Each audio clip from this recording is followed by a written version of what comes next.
नमस्कार दर्शक बंधु स्वागत आपको प्रधान न्यूज ओडिशार गोटे खेल खबर को सुमन गिल सपोर्ट रे बाहर अभिषेक शर्मा एवं सूर्य कुमार कहले अपेक्षा करूँ समस्ते शीघ्र देखिए सही पारे अभिषेक गिल और सूर्य समर्थन में बाहरी कहीदे बड़ कथा भारत और दक्षिण आफ्रिका मध्य खेल तृतीय टी20 मैच रे टीम इंडिया एक चमत्कार विजय हासिल कर सीरीज को 2-1 अग्रणी हासिल कर विजयर नायक थे युव ओपनर अभिषेक शर्मा जे केवल बैट्रे द्रुत इनिंग्स खेल नथिले मोर मैच पर सांबादिक सम्मेलन में दलर संघर्षरत वरिष्ठ बैट्समैन को खोलाखोली समर्थन करते अभिषेक अधिनायक सूर्य कुमार यादव और उप अधिनायक सुमन गिल विश्वास प्रकाश कर दुई जन आगामी टी20 विश्वकप और पूर्व सीरीज रे भारत पर अनेक मैच जिताइबे। तो जब आपने सूर्य कुमार यादव कि सुमन गिल फैन अटंती आप निश्चित भाव में कमेंट रे ना लिखि दिंतु और वीडियो को शेष जाए देखते आपने जाणी रखुन दक्षिण आफ्रिका पक्षे भारतर यह प्रभावशाली विजय विषय कौन रही तृतीय टी20 भारत टॉस जीति प्रथम बोलिंग करने को निष्पत्ति नहीं भारतीय बोलर मैंने आरंभ दक्षिण आफ्रिकार बैट्समैन चाप पकड़ पावर प्ले रे अर्शदीप सिंह और हर्षित राणा लगातार विकेट नहीं भ्रमणकारी दलर मेरुदंड भांगी देते पर स्पिनर मैंने सठिक बोलिंग कर दक्षिण आफ्रिका दल को 20 ओवर में 117 रन रे सीमित रखी बोलर मान द्वारा उत्कृष्ट प्रदर्शन जो हाँ आज्ञा अर्शदीप सिंह स्विंग और सठिक लाइन और लेंथ साहाय्य दुईटी गुरुत्वपूर्ण विकेट नहीं हर्षित राणा द्रुत बोलिंग करते बैट्समैन को मुक्त भाव में खेल रोकी वरुण चक्रवर्ती और कुलदीप यादव मध्यम ओभर गुड़िक मध्य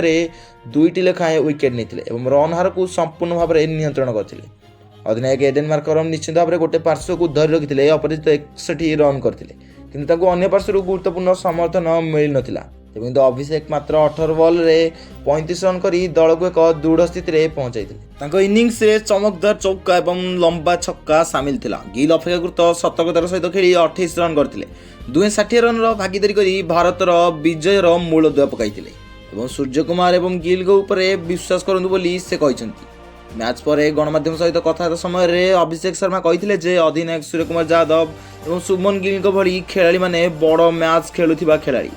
कहते से पिला दिन गिल सहित क्रिकेट खेलुंट से केउ परिस्थिति में मैच जितई पारे ताहा से जानती अभिषेक स्पष्ट भाव में कहते आगामी टी20 विश्वकप भारत पर यह दुई बैट्समैन गुरुत्वपूर्ण भूमिका ग्रहण करेंगे और प्रशासक मैंने धैर्यवान रहा उचित सूर्यकुमार यादव प्रदर्शन निकट में चिंतार विषय हो चलित वर्ष खेल टी20 मैच रे हाराहारी और स्ट्राइक रेट आशानुरूप हो पारि सुमन गिल किसी भल इनिंग्स खेली किंतु से पर्यंत बड़ स्कोर करें ना यह सत्वे टीम मैनेजमेंट और साथी खेलाड़ी मैंने आत्मविश्वास रखिंट तेज बहुत कंट्रोवर्सी देखा माने गौतम गंभीर बहुत किसी कंट्रोवर्सी देखा से सब कल्पना जल्पना से शेष हो पार जिते गिल लगातार किसी बड़ इनिंग्स खेली पारे तेज आज खबर जब आप देखते आपको बहुत बहुत धन्यवाद आम देखा अन्य एक अपडेट सहित रोज नमस्कार जय जगन्नाथ जय हिंद।